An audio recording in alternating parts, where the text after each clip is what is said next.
Have you ever wondered if your daily cup of coffee could be a secret villain in your quest to financial freedom?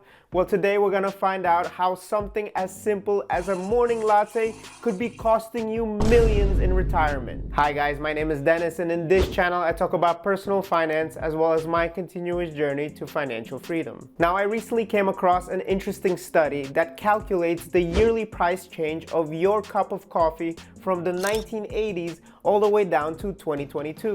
And due to inflation, the average cup of coffee has grown to almost $6 in 2022, which is 1.5 times higher than that of 2020. Now, this makes a lot of sense to me because in the past few years, we've actually seen record inflation numbers that go as high as 7%. Now, according to this chart, whether you go to Starbucks, Dunkin', or even McDonald's for your coffee, most of us will be expecting to pay anywhere between $5 to $6 for our cup of coffee. So let's assume that you get one single cup of coffee every single morning that you go to work, which from what I've seen so far, it's especially common in very large cities like New York and LA.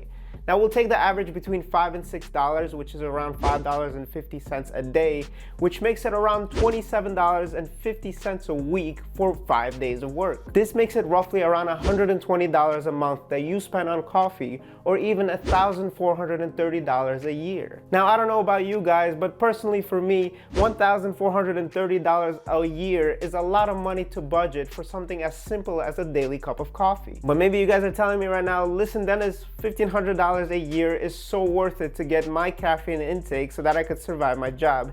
And to that I say you might not be wrong. But thinking this way, even though it's perfectly rational and it makes perfect sense, is actually very misleading when you look at it long term. Because ever since I started dividend investing into my Robinhood portfolio, I started thinking about my everyday spending habits, which includes a cup of coffee, a little bit differently than before. Since every single dollar that I make in dividends, I have to have at least $4 invested in the first place. Now, while $1,430 might not sound like a lot of money to spend on coffee on a yearly basis, I started thinking to myself, how much money do I actually need to have invested into my Robinhood portfolio at around a 4% average dividend yield to earn $1,430 to begin with? Or in other words, I started thinking, how much money do I need working for me in my investing account to support my coffee addiction? Now, if we'll do the math, we'll need to actually have $35,750 invested for an entire year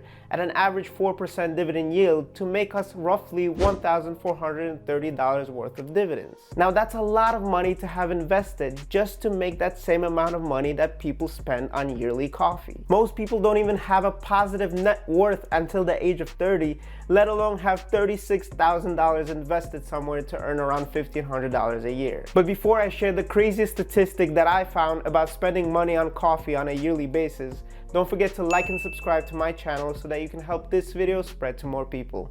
Thank you. Now, statistically speaking, $36,000 is how much money you need to have invested on a yearly basis to fund your coffee addiction. So now let's take a different scenario where by the age of 20, instead of buying coffee on a daily basis, you end up opening up a non-taxable Roth IRA account, and with an initial investment of $1,000, plus, instead of buying coffee, you spend $1,430 a year for the next 45 years investing into your Roth IRA account, you'll end up with over $1.1 million of tax-free money as soon as you hit retirement age. This means that from the age of 20 till the age of 65, you'll have roughly around $65,000 of your own money invested into the S&P 500 instead of your coffee habit. But with compound interest, these $65,000 grow to over $1.1 million in your retirement age. Now, seeing these numbers, I finally understood why Albert Einstein said that compound interest is the eighth wonder of the world. This is an eye-opening reality of how something as small as a coffee habit might be stealing your financial future away from you. By the way, I'll leave a link below in the video description of the Roth IRA account that I'm personally using right now, and you should sign up to any Roth IRA account as soon as you can so that compound interest can start working for you. Now, I know that there are plenty of influencers out there that say that it's a waste of time on focusing on a few pennies here and there of saving on coffee, and they would rather have you work on your side hustles and work on your revenues instead. Well, to that I say, why not do both?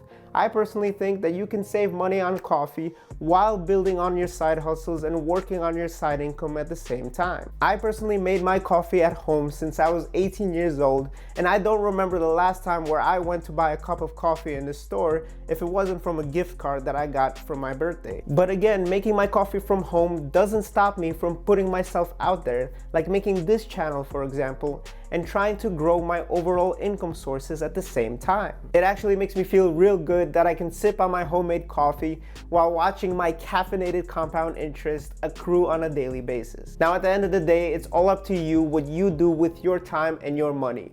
But have you ever thought about what should your net worth be at your current age? That's exactly why I made this video right over here, where I talk about what your net worth should be in every age group. Also, let me know in the comments if you want to see more videos like this one on my channel. I hope you guys enjoyed the video, and like always, I just want you to remember that no matter what, everything is figure outable.